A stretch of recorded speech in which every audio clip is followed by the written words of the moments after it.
최근에 저희 집에 안타까운 일이 좀 있었습니다. 안타까운 일이 있었는데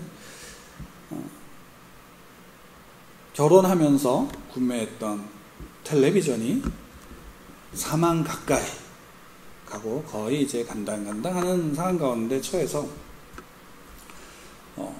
교체를 하게 되었습니다. 그런데 너무나도 감사한 것은 이전에는 참 너무 비싸서 사지 못했던 그런 텔레비전들이, 성능 좋은 것들이 이제는 굉장히 저렴하게 나와서 바꿀 수 있게 되었는데,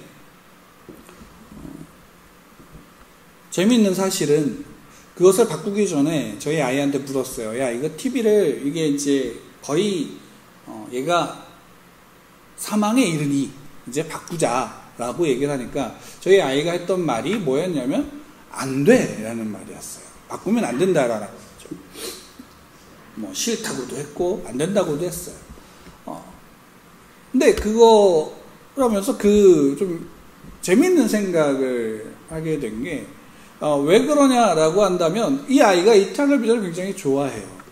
물론 그 텔레비전을 좋아하는 게 아니라 그걸 보는 걸 좋아하지만 항상 그게 없으면 못 보는데 어쨌든 그래도 얘가 망가져 가니까 새로운 것으로 바꿔야 되는데 이전에 그 망가진 거를 붙잡고 있는 거예요. 이거를 바꾸면 안 된다고 반대에 부딪히고, 저는 속으로 이놈이 나를 돕지 않는구나 라고 생각을 했지만 어쨌든 그 모습을 보면서 좀 한 가지 생각해 보게 되어지는 게, 야, 이게 바로 우리가 가지고 있는 우리 신앙의 모습이 아닌가라는 생각을 좀 하게 됐어요. 왜냐하면 우리가 망가진 것을 붙잡고 이것이 없으면 마치 우리의 살아가는 세상이 무너질 것 같은 모습으로 우리가 살아가는 모습이 우리에게 없나? 라는 것을 생각해 보게 된 거예요. 우리가 하나님을 믿는 이유가 뭘까요? 늘 말씀을 드리지만 저는 개인적으로 하나님을 믿는 이유는 하나님이 우리에게 복을 주시기 때문이에요. 물론 그 복이 어떤 것이냐에 대한 이해가 점점 신앙이 깊어지고 자라면서는 달라지지만, 어쨌든 모든 사람, 신앙을 처음 믿는 사람이든 오랜 시간 동안 하나님을 믿어서 그 신앙을 갖고 있던 사람이든 결국 하나님 앞에 우리가 구하는 것은 은혜이죠. 근데 그 은혜가 뭘까요? 그 은혜가 바로 성도의 복이기 때문이에요.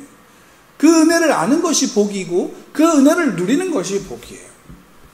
근데 그 복에 대한 개념이 조금씩 다르고 저마다 생각하는 것이 다르지만 어쨌든 그 하나님의 믿음으로 우리는 복을 받고 복을 누리며 복 가운데 살아가는데, 요는 그거죠.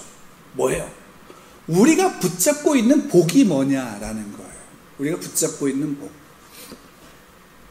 결국 우리가 붙잡고 있는 복은 소위 말하면 하나님을 믿지 않는 우리가 세상이라고 이야기하는 세상에서 잘 나가는 것이 우리는 복이라고 생각을 하죠. 최근에 많은 사람들이 복을 받았다라고 이야기를 한다면 그 복은 대부분 어떤 것과 연관이 되어져 있냐? 결국 물질하고 연관되어져 있고요. 그 물질을 안정적으로 벌을 수 있는 어떤 직업과 연관이 되어져 있고, 그런 부분은 항상 연관되어져 있어요. 이것은 시대마다 다를까요? 같을까요? 다를 수는 있어요. 그 시대에 가장 필요하고 중요한 게 뭐냐라고 하는 것에 대해 달라질 수 있지만 결국에는 근본은 똑같죠. 예, 근본은 똑같죠. 그냥 이거를 한 단어로 표현한다면 그냥 힘이에요. 세상을 힘있게 살아가고 싶고 세상을 힘있게 누리고 싶은 거예요. 그러니까 하나님께 요구하는 것도 결국 우리가 많은 것에는 결국 이 힘이에요. 그것을 다른 표현으로 물질로 이야기하기도 하고, 또 다른 표현으로 좋은 학교에 가는 것이기도 하고, 좋은 직장을 갖는 것이기도 하고, 또 건강을 이야기하는 것이기도 해요. 결국 힘이라는 거예요. 그럼 이 힘을 붙잡고 놀까요? 안 놀까요? 하나님 앞에 이 힘을 구하는데, 그래, 하나님이 내가 복을 줄게. 그럼 복을 받으려면 이 붙잡고 있는 힘이라는 걸 놔야 돼요? 안 놔야 돼요? 놔야 되는 거예요. 이걸 놔야지 하나님이 주시는 복을 누릴 수가 있는데 요는 이걸 놓고 싶지가 않은 거예요. 더 중요한 건 뭐냐면 망가진 것일지라도 놓고 싶어요? 안 놓고 싶어요? 안 놓고 싶은 거예요. 망가질지라도 그게 놓고 싶지 않은 거예요. 그렇죠. 그리고 그것이 모든 것이라고 생각하고 있는 거예요. 근데 그것을 결국 놔야지 우리는 하나님이 주시는 것들에 대한 참된 복을 어떻게 받고 누릴 수가 있게 되어지는 거죠. 왜 이 말씀을 드리냐면 이 모습이 우리에게 너무나도 많이 있기 때문에, 그리고 결국 우리가 붙잡으려고 하는 이건 복이야 라고 말하고 있는, 그래서 정말 갖고 싶어하는 그 힘이 성경에서 이야기할 때 그 모습을 우리에게 다른 모습으로 이야기해 주기 때문에, 무엇으로 이야기하냐면 그것이 오늘 우리가 읽진 않았지만 사사기 10장에서 볼 때 어떻게 이야기하냐면 6절에서 이렇게 이야기를 해요. 10장 6절에 보면 이스라엘 자손이 다시 여호와의 목전에 악을 행하여 라고 이야기를 해요. 그러니까 사사기에서 계속 반복하고 있는 것, 이스라엘이 하나님 앞에 악을 행한다라는 것이죠. 하나님 앞에 악을 행한다. 그래요. 하나님 앞에 악을 행해요. 근데 사사기에서 계속 이야기하고 있는 악은 뭔가요? 이스라엘 백성들이 가나안 땅에서 다른 민족이 섬기고 있던, 소위 말해 이방 민족이 섬기고 있던 그 우상들을 어떻게 해요? 자기들도 받아들여서 섬기고 있는 거죠. 이유는 뭐냐면 그 우상을 믿고 있는 다른 이방 민족들은 뭘 가지고 있어요? 힘을 가지고 있는 거예요. 그들은 풍요롭게 살고 있는 거예요. 그러니까 그 풍요를 자기들도, 우리도, 이스라엘 백성도 갖고 싶으니까 그 민족이 믿는 우상을 똑같이 믿는 거예요. 그리고 그들의 풍요와 그들의 힘을 내 것으로 만들고자 했던 거죠. 결국 그렇게 쫓아가서 하나님 앞에 악을 행한다는 건 결국 무엇과 연관되어지냐면 우상 숭배와 연관되어지는 거예요. 그럼 달리 말하면 오늘날에 우리가 붙잡고 있는, 그래서 또한 붙잡으려고 하는 힘 또한 우리 안에 뭘로 자리 잡게 되는 거예요? 우상으로 자리 잡게 되는 거예요. 그게 우상 숭배인 거예요. 이것은 소위 말하면 하나님을 믿는다고 하면서도 우상 숭배할 수 있어요, 없어요? 있는 거예요. 왜? 하나님께 그 우상의 힘을 요구하니까. 그럼 하나님은 뭐가 되는 거예요? 우리가 성경에서 이야기하고 있는 바로 그 하나님이 아니라 내가 내 것을 원하는 우상을 하나님으로 여기는 거예요. 마치 이스라엘 백성들이 애굽에서 나와서, 이집트에서 그 노예로 있다 나와서 모세가 시내산에서 하나님 앞에 나아갔을 때 그 기간 동안 그들이 뭘 만들었어요? 아론에게 협박해서 아론을 통해서 뭘 만들어냈어요? 금송아지를 만들었어요. 그리고 금송아지를 향해서 뭐라고 얘기했어요? 아론이 이렇게 얘기했어요. 우리를 애굽에서, 이집트에서 인도해낸 하나님이다, 여호와다라고 얘기를 했단 말이에요. 재밌는 거 아니에요? 그러니까 우리는 하나님이 분명히 우리에게 이 땅에 어떤 것으로도 하나님의 형상을 만들라고 하셨어요, 안 하셨어요? 안 하셨잖아요. 근데 사람은 내가 원하는 것을 주는 신을, 형상을 만들어서 이게 뭐라고 얘기하는 거예요? 하나님이라고 얘기하는 거예요. 그게 곧 우상인 거예요. 그러니까 우리는 지금은 그런 어떤 모형을 가지고 우상이다, 우상을 숭배하진 않지만 우리 안에 그 모형을 만드는 거예요. 하나님이면 이걸 줘야지. 그렇죠. 그 우상이 똑같은 거예요. 근데 그 우상을 만들어서 그 우상을 통해서 하나님 앞에 죄를 짓는 거, 이게 이스라엘의 모습이고 오늘날 우리의 모습이에요. 근데 한 가지 더 재밌는 사실은 기드온 이후에 아비멜렉이, 기드온의 아들이었던 그 아비멜렉이 왕이 되고자 해서 그 모든 형제들을 죽여버렸죠. 그리고 실제로 왕처럼 행세를 했지만 결국은 어떻게 됐어요? 처참하게 죽어버리고 난 다음에 기드온 이후에 그 기드온까지 그 사사들과 이전 사사들과 기드온 이후의 사사들에 대한 이야기의 내용이 달라져요. 뭐가 달라지냐면, 적어도 지난번에도 우리 함께 나누었지만 기드온 이후에는 모든 사사들이 그 사사의 임무를 한 다음에 어떤 일이 벌어지느냐, 그들이 살아서 통치하는 날 동안 평온함이라는 단어가 사라져버려요. 기드온까지는 그래도 기드온이 40년을 다스렸는데 그 40년 동안 이스라엘이 어떻다라고 얘기하면 평온했다라고 얘기를 해요. 왜? 그들을 통해서 하나님의 일하심과 하나님의 온전하심이 드러났지만 그 이후에는 어떻게 해요? 그것이 드러나요? 안 드러나요? 드러나지 않는 거예요. 왜? 그 이후에는 무엇이냐면 소위 말한다면 죄가 계속 반복되는 것만이 아니라 어떤 식으로 되냐면 오늘 6절 아까 읽었지만 이스라엘 자손이 다시 여호와의 목전에 악을 행하여 라고 해 다시라는 단어가 나오는데 이 단어는 반복이라는 의미 또 라는 의미도 있지만 어떤 의미가 더 강하냐면 이 죄가 어떻게 되면 더 깊어졌다라는 거예요. 깊어졌다라는 거예요. 보세요. 그래서 그 다음에 6절 그 다음에 보면 바알들과 아스다롯과 아람의 신들과 시돈의 신들과 모압의 신들과 암몬 자손의 신들과 블레셋 사람들의 신들을 섬기고 여호와를 버리고 그를 섬기지 아니함으로. 그러니까 여기 뭐냐면 이전까지는 어떤 한 민족의 신들로서만 이야기를 했어요. 물론 그때도 다른 민족 모든 민족들의 신들을 섬겼지만 사사기 이 기자는 또 성경은 이야기하는 거예요. 이제 어떻게 되냐면 그 기드온을 이후에 어떻게 되냐면 이스라엘의 죄가 더 깊어졌다는 거예요. 그들이 더 어떤 큰 죄를 지었다가 아니라 그들이 더 죄 가운데 더 깊어지는 거예요. 그 깊은 죄 속에서 모든 게 어떤 모습으로 되냐면 이전 사사들은 그들의 삶의 가족들의 이야기들이 그렇게 나오지 않아요. 근데 기드온 이후 때부터 기드온이 70명의 자녀를 두었다고 얘기해요. 그 70명의 자녀가 소위 말하면 하나 아내에서 났을까요? 그러니까 기드온이 그 70명의 자녀가 있다라는 것을 통해서 기드온은 왕처럼 소위 말하면 우리가 생각하는 그 왕처럼 여러 첩들을 거느리고 살았던 거예요. 왕처럼 행세했던 거예요. 근데 그 모습이 기드온 이후에 없어진 게 아니라 어떻게 되냐면 그 이후에 계속 있는 거예요. 그래서 이제 3절을 보면 야일이 사사 야일의 이야기가 나오는데 야일이 일어나서 22년 동안 이스라엘 사사가 되니라. 근데 그 사사가 된 기간의 이야기를 쓰는 게 아니라 그 다음에 이야기. 그에게 아들 30명이 있어 어린 낙이 30을 타고 성읍을 30을 가졌는데 그 성읍들은 길르앗 땅에 있고 오늘까지 하봇 야일이라 부르더라. 야일이 죽음에 가돈의 장사되었더라. 그러니까 뭐가 나와요? 그가 자녀가 아들이 30이 있었고 그 아들 하나 낙이 나귀를 태우고 그가 30개의 성읍을 가졌다라고 얘기해요. 이 모습을 보면 야일이 어떤 사사냐에 그걸 떠나서 어떤 모습이 들어요? 왕처럼 군림하는 모습이 그 안에 드러나는 거예요. 근데 그 사사의 모습이 그러하다라는 거예요.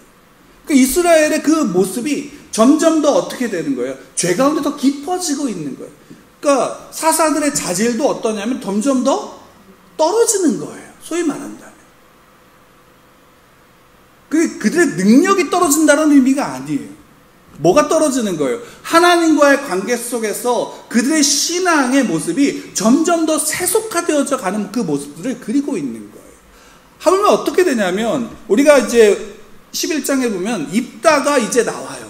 입다는 굉장히 큰 사사이고 여러 가지 일들이 있고요. 입다가 굉장히 훌륭한 사사냐 아니냐라는 논쟁도 있어요.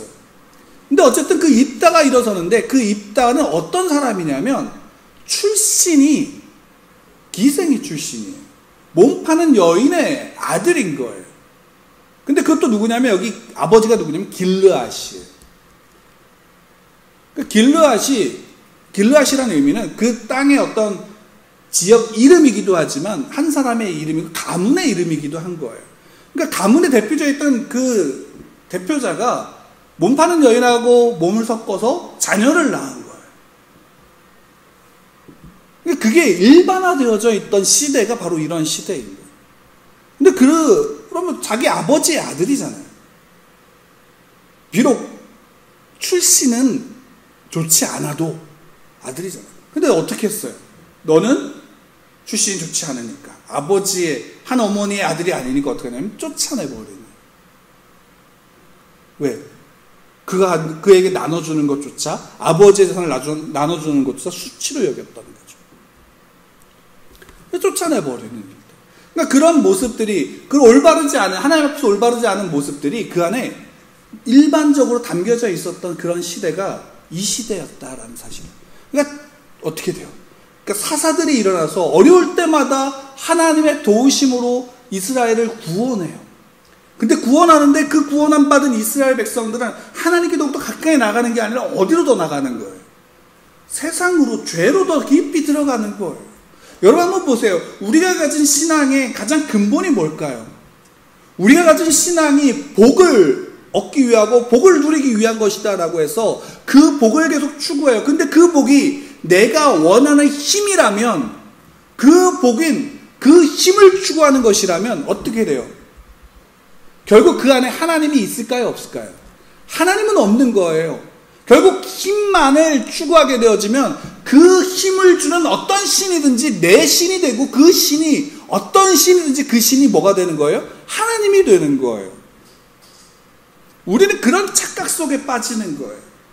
그러니까 힘을 주면 하나님이 내게 복을 주셨다라고 착각을 하게 되어지는 게 죄 가운데 더욱더 깊이 들어가는 신앙의 모습이다라는 거예요. 그들이 하나님을 몰라서가 아니에요. 왜냐하면 다시금 입다가 큰 용사가 돼서 어떤 위치에 있을 때, 길앗 사람들이 어려움에 처했을 때 그에게 도움을 구하러 와요. 근데 그 둘의 대화를 보면 여호와 앞에서 약속하다, 뭐 이런 얘기들, 여호와가 하나님이 계속 하나님의 이름이 나와요. 그러면 그들이 하나님을 정말로, 우리가 성경을 통해서 보는 바로 그 하나님, 이스라엘 백성들 그 이집트에서 구원해내신 바로 그 하나님, 가나안 땅을 여호수아를 통해서 정복해 나가신 바로 그 하나님, 그 하나님이냐라는 거예요. 그 하나님일까요? 아니라는 거예요. 그냥 여호와의 신앙이 일상화되어져 있지만 그냥 내게 힘을 주는, 소위 말하면 내가 원하는 것을 주는 하나님, 그 하나님으로 착각하고 있는 거고, 그냥 말로만 이런 거예요. 우리 이런 거 해보신 적 있으신가요? 예전에 저도 어렸을 때 어른들, 신앙이 좋으신 어른들이 어떤 일이 있을 때마다 이런 말을 했어요. 아니면 뭐 넘어지시거나 아니면 어떤 일이 있을 때마다 항상 나오는 수식어, 아이고 하나님. 계속 그 얘기를 하는 거예요. 그러면 그 단어가, 그 아이고 하나님이 정말로 성경을 통해서 우리에게 알려준 바로 그 하나님을 이야기하는 걸까요? 그런 분도 계실 거예요. 굳이 또 그걸 그렇게 굳고 아니라고 얘기할 필요는 없어요. 그런 분도 계실 거예요. 대부분은 어떤 거냐면 마치 우리가 그냥 따라오는 수식어예요. 그러니까 넘어졌으니까 미국 사람들이 오 마이 갓 하는 거죠. 근데 그거를 우리나라 말로 어떻게 해요? 그래 다른 말로 번역을 하잖아요. 그러니까 너무 수식어인 거예요. 그냥 쓰는 단어인 거예요. 그러니까 그건 하나님을 제대로 알고 있는 거예요? 모르고 있는 거예요? 모르고 있는 거예요. 그러니까 이 시대가 바로 그런 시대고요. 그럼 한번 가만히 생각해 보세요. 오늘날과 같은 시대는 과연 지금 우리는 정말로 이들의 모습을 통해서 성경에서 우리에게 보여주고자 하는 바로 그 하나님을 우리는 잘 이해하고 있는가? 그 하나님을 믿고 있는가라는 거예요. 결국에 우리의 신앙의 싸움은 무엇과 연관될까요? 결국에는 하나님이 누구인가예요. 내가 믿는 하나님이 누구인가를 내가 알고 있는 거예요. 그리고 그 하나님 앞에서 나는 누구인지를 아는 게 우리의 신앙의 싸움. 우리의 신앙이 성숙해진다는 것은 내가 얼마만큼 세상적인 힘을 가졌느냐가 우리의 기준이 되는 게 아니라 나의 성경에서 우리에게 알려주는 바로 그 하나님이 어떤 하나님인지 알아가는 과정 속에 우리가 있는 거예요. 그 하나님이 나와 어떤 관계 속에서 그 하나님 앞에서 나는 누구인지를 알아가는 거예요. 여러분 앞에 기드온, 멀리 갈 거 없이 기드온을 한번 보세요. 기드온을 향해서 하나님이 뭐라고 말씀하세요? 하나님이 말씀하세요. 큰 용사라고. 근데 그가 큰 용사인가요? 지난번에도 말씀드렸지만 기드온의 모습은 딱 저의 모습과 너무나도 닮았어요. 소심하고 겁 많고 어떻게 본다면 능력이 없는 모습도 비슷해요. 여러분, 소심하고 겁이 많으면 능력이 있을까요, 없을까요? 없어요, 솔직히 말하면. 대범하고 용감하고 뭔가 딱 부러지는 사람이 능력 있어 보이는 게 실제잖아요. 근데 기도하는 모습은 딱 그 모습이에요.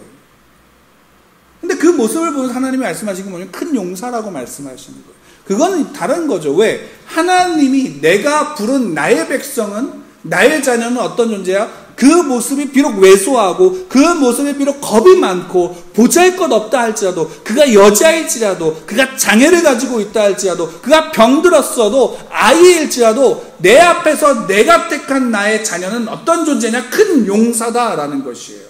그래서 성경은 그걸 보여주신 거예요. 너의 존재는 내 앞에서 큰 용사야. 하나님, 내 앞에서, 하나님 앞에서 하나님이 누구인가를 우리가 알 필요가 있는 거예요. 하나님을 우리가 제대로 알지 못하면 우리의 신앙이 온전할 수 있을까요, 없을까요? 우리의 신앙은 온전할 수 없는 거예요. 우리의 하나님이 내게 주신 힘, 세상에서 요구하는 그 힘으로 기준이 된다면 우리 하나님은 세상의 관점으로 본다면 참 보잘것없는 하나님이에요. 근데 성경은 이야기하는 게 그게 아니다라는 거죠. 왜? 그거는 얼마든지 불에 타서 재가 되어버리는 것들이라. 바람에 나는 잎사귀죠. 그 바람에 날리는 그냥 겨처럼 없어지는 것들이라. 하나님 그런 분이 아니다라는 거예요. 근데 그리고 하나님이 택한 하나님의 백성들 또한 그런 존재가 아니라는 거예요. 알곡이라는 것이고, 그들에게는 생명이 있다라는 것이고, 그들을 통해서 하나님의 뜻이, 하나님의 말씀이, 하나님의 진리가 이 땅 가운데 세워지고 드러나게 된다라는 것이에요.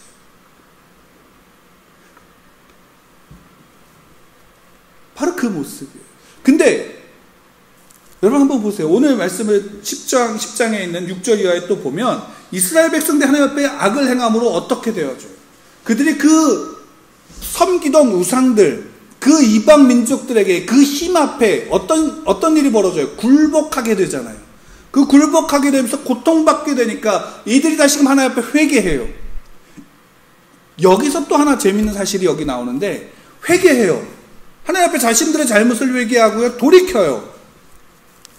근데 이전까지, 기도원까지는 이스라엘 백성들이 회개를 하면 하나님이 어떻게 하셨어요? 그들에게 사사를 보내셨잖아요. 이스라엘 백성들이 야, 힘 있는 사람 찾아서 그 사람 사사를 세워야지가 아니라 하나님이 그들에게 사사를 보내셨어요. 근데 재밌는 사실은 이스라엘 백성들 그렇게 회개하고요, 하나님께서 그들에게 사사를 보내는 게 아니라 11장 1절에 이렇게 나와요. 길앗 사람 입다는 큰 용사였으니. 그러니까 입다가 그때 나와요. 그리고 이 이스라엘 사람들, 길앗 사람들이 암몬하고 전쟁에 앞서 자기들을 이끌어줄 지도자가, 장수가 없으니까 자기들이 능력 있는 사람을 어떻게 해요? 찾아가요. 이전하고 나왔던 것과 같아요, 달라요? 다른 거예요. 하나님이 세운 게 아니라 이스라엘 그들이 하나님 앞에 회개했는데, 하나님 앞에 회개했는데 어려움이 닥치니까 힘 있는 사람을 찾아가서 그 사람의 도움을 구하는 거예요. 그 사람이 비록 자기들이 내쫓은 사람일지라도 상관 있어요, 없어요? 없는 거예요. 지금 자기들의 어려움과 지금 자기들의 전쟁 앞에서 자기들을 도와주고 자기들을 이끌어줄 사람이면 그 사람이 어떤 사람이든 상관이 없는 거예요. 그가 능력이 있으면 되는 거예요. 그가 하나님을 믿는 사람이 아니어도 상관이 있어요, 없어요? 없어요. 왜? 그가 힘이 있어요.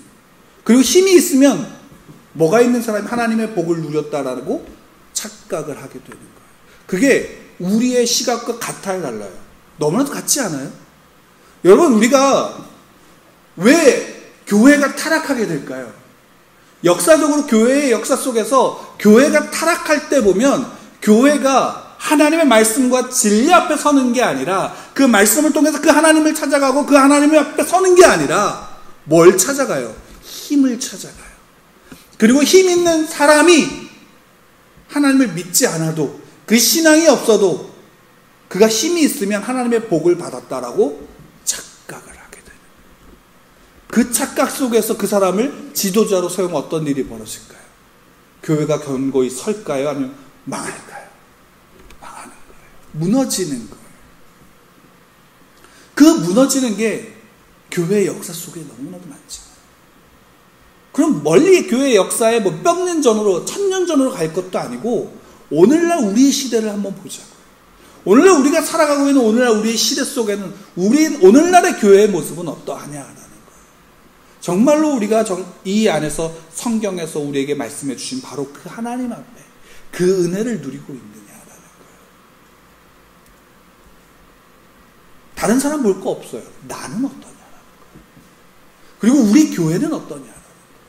물론 감사하게도 우리 교회는 아직 리더로 세워진 분이 없어요. 그죠?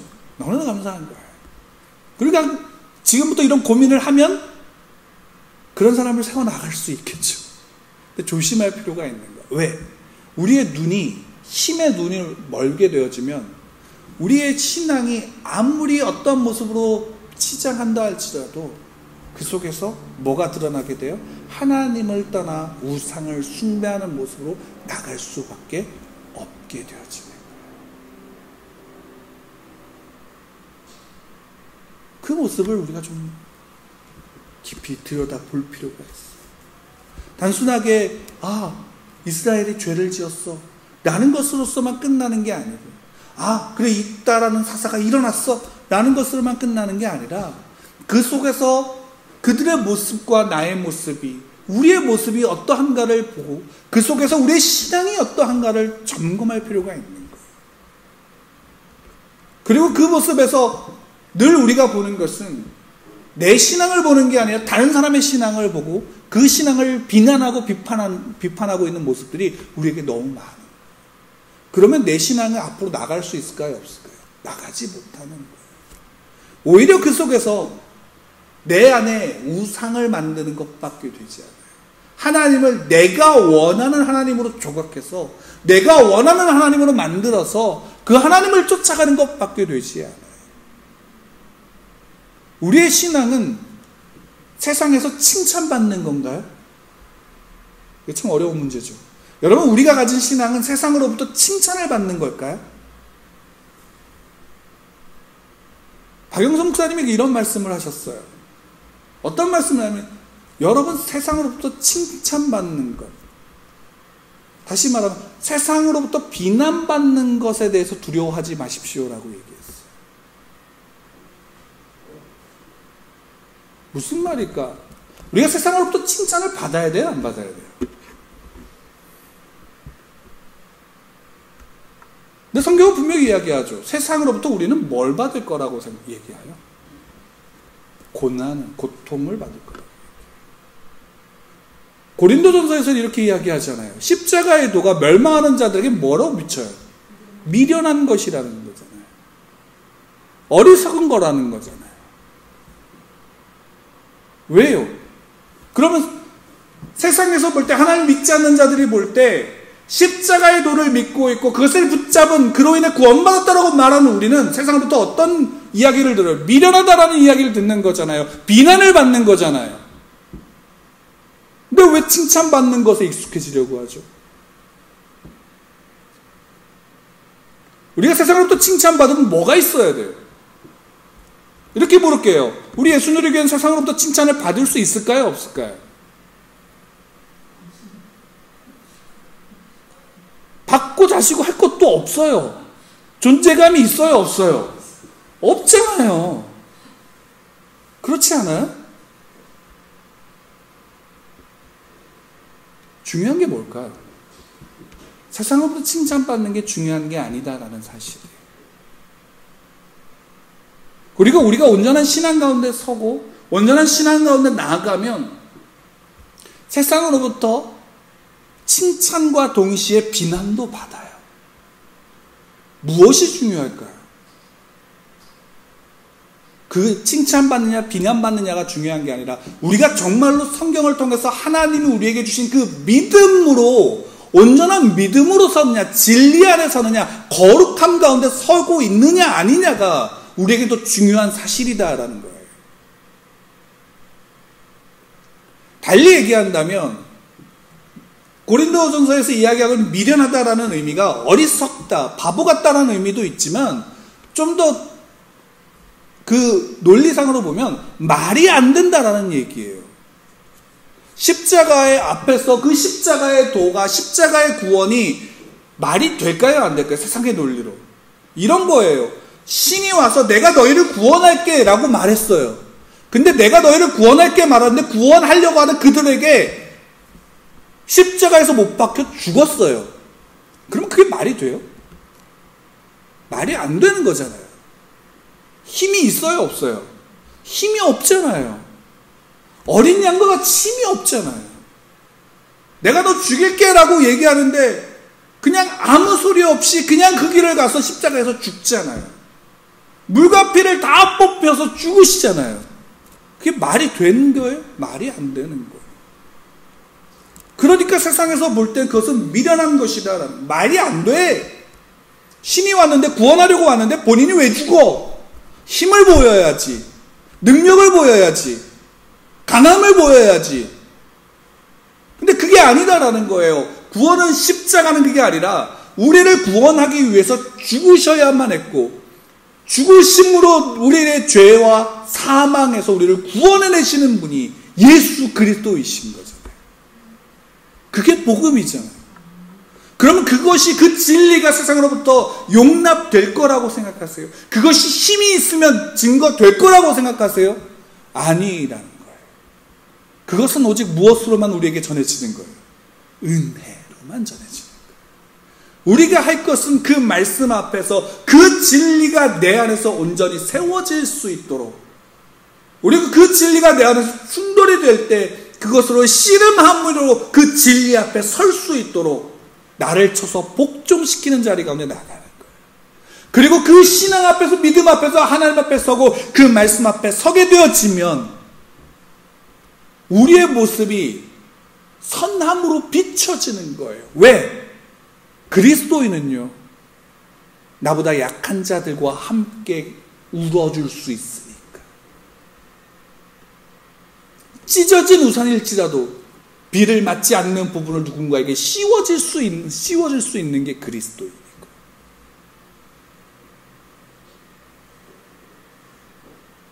힘이 있는 자가 큰 용사가 되는 게 아니라는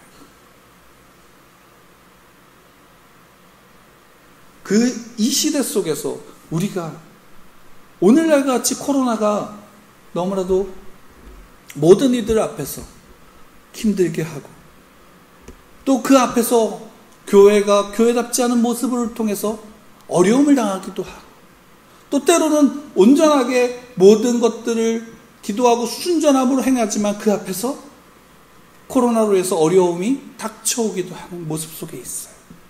그럼 그 모습 속에서 우리가, 교회가, 내가 신앙인으로서 성도인 내가 어떤 모습으로 서 있어야 되느냐.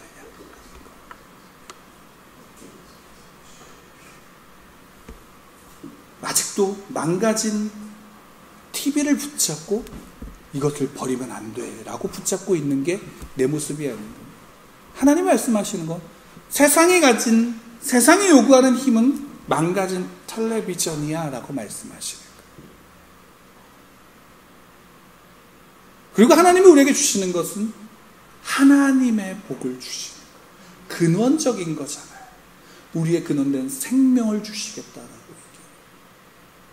그리고 그것이 예수 그리스도가 우리에게 소망이 되신 이유인 거죠. 그것은 세상의 것과 늘 부딪힐 수밖에 없어요. 그리고 우리는 아직도 세상에 살아가기 때문에 그 부딪힘 속에서 우리의 신앙은 늘 부딪히면서 성장해 나가는 거예요. 부딪힘이 없는 신앙은 그냥 좀 이렇게 표현하면 좀 그렇지만 그냥 유리해요. 작은 힘에 깨어지는 것밖에 되지 않아요. 우리의 세상에서 우리를 바라볼 때 칭찬한다? 라는 것을 기대할 게 아니라 하나님 앞에서 우리가 어떤 모습으로 서나가느냐.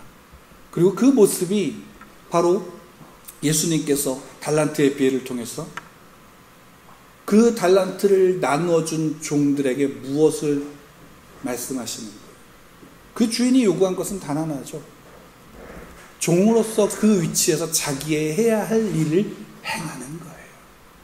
그게 작은 일에 충성된 자예요. 보잘것없는 일에 충성된 자. 그 하루하루를 보잘것없는 그 하루를 살아가는, 근데 그 보잘것없는 것이 충성된 자의 삶의 모습이다라는 거예요. 우리가 하나님 앞에 우리의 신앙에 어떠한 큰 것을 기대하는 게 아니라 하나님 우리에게 기도하는 것은 다른 거 아니에요. 우리가 하루하루 살아가는 그 하루 속에서 말씀 앞에 나를 비추는 거예요. 그것이 큐티이고 그것이 기도이고 그것이 예배인 거예요. 여러분들이 하나님 앞에서 어떤 큰 일을 할 것을 기대하시나요? 예, 그런 분이 있을 수 있어요. 하나님이 어떻게 쓰실지 몰라요. 그리고 또 우리는 그런 기대를 가질 필요가 있을까요? 없을까요?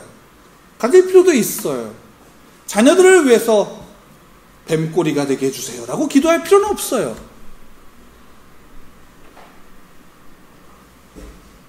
다만 조금 더 근본적인 물음과 그 앞에서 부딪힘 속에서 우리가 우리의 신앙을 누구 앞에 세우냐면 하나님 앞에 세워나가는 거예요. 세상이 가진 힘을 우리도 쫓아서 붙잡는 게 아니에요. 그럼 달리 얘기한다면 세상에 가진 힘의 정점에 서면 행복할까요? 제가 어제 TV를 보면서, 새로 산 TV를 보면서, 아주 큰 화면을 보면서, 근데 어제 스피커도 와가지고 소리도 좋아졌어요. 근데 거기에 이제 한 프로그램을 봤는데 제가 잘 이제 보지 않았던 프로그램인데 거기에 한중록 책에 대한 이야기들 한중록이 뭐냐면 그 사도세자의 아내였던 그분이 그 폐위가 된 다음에 노년에 60세인가에 이제 그 있었던 그 일들을 기록한 책이에요. 그 안에는 굉장한 아픔과 한 여인으로서 또 어머니로서 자식을 자기 아들인데 호적을 파서 보내야 했던 그 아픔들, 또 남편으로서 사도세자의 모습과 시아버지로서 영조 왕의 모습들, 그 가족이 담고 있는 모든 비극을 그 여인의 모습 관점에서 써내려간 책이에요. 솔직히 개인적으로 읽어보진 않았지만 그 나와 있는 내용들 중에서 우리가 잘 아는 사도세자 또 영조의 그 모습들을 보는데 굉장한 비극이에요. 아버지가 아들을, 아들이 아버지를.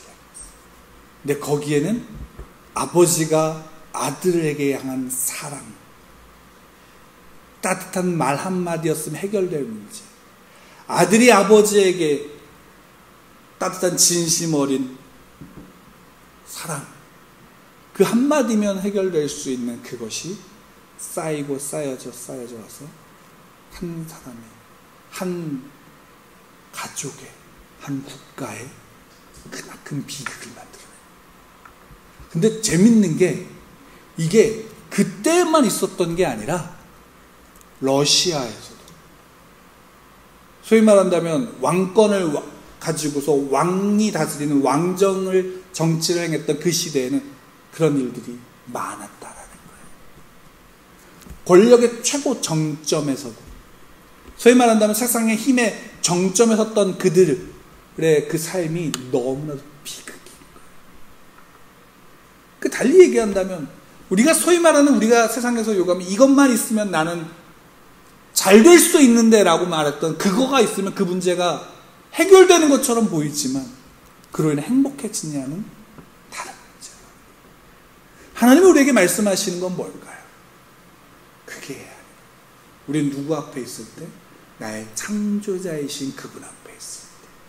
그리고 그분으로 말미암은 은혜 속에서 우리는 뭐가 되는 거예요?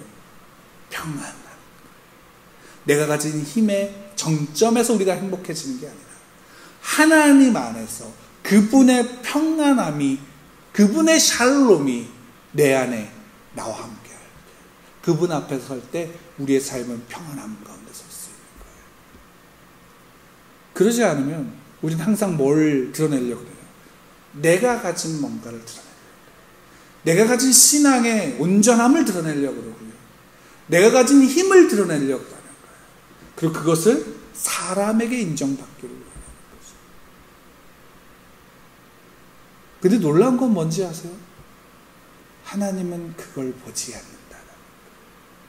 하나님 보시는 건 단 한 가지예요. 옆에 분을 보면서 이렇게 지그시 바라보시면서 이렇게 얘기했으면 좋겠어요. 하나님은 지금 널 사랑하셔. 하나님은 지금을 사랑하십니다. 여러분들의 지금에 있는 그 모습은, 또 하나님이 이미 택하셔서 부르신 그 모습은 하나님이 이미 사랑하시고 인정하고 계신다는 사실이에요. 그것에 다른 것에 거기에 다른 것을 더 붙인다고 하나님이 우리를 더 이쁘게 봐주시지 않아요. 하나님을 택하신 그곳에서, 하나님을 부르신 그곳에서 하나님 앞에 선 나를 하나님이 기뻐하시는 거예요.